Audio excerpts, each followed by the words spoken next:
ये माशाल्लाह दाना लगा। नहीं नहीं गंड खोलने की गल भैया गंड खोलो जल्दी गंड जल्दी खोलने गंड की खोलो। गंड खोलने की गल करो फटाफट दाना कोल आके फिर इन्हें धो जाना ਇਹਨੇ ਦੌੜ ਲਾਣੀ ਹੈ।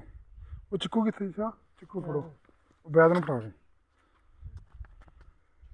छुट्टी ला के पानी दे नेड़े हो ये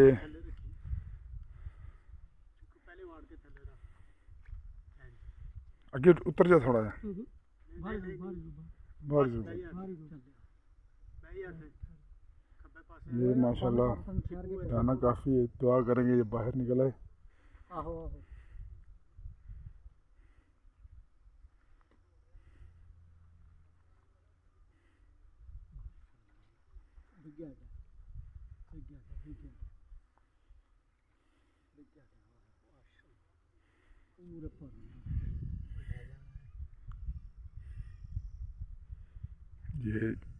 ये जा रहा है दाना।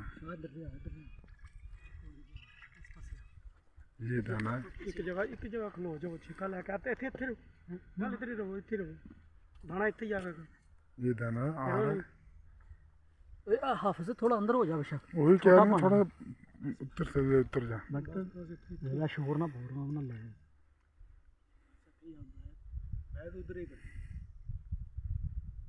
कुंडी पक्की मुंह च लगी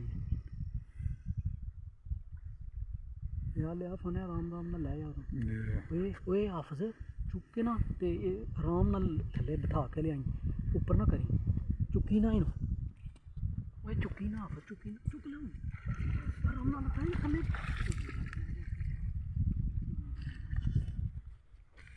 अजी जिस तरह तुसी डोर दे रहे हो इन्हें लै जाओ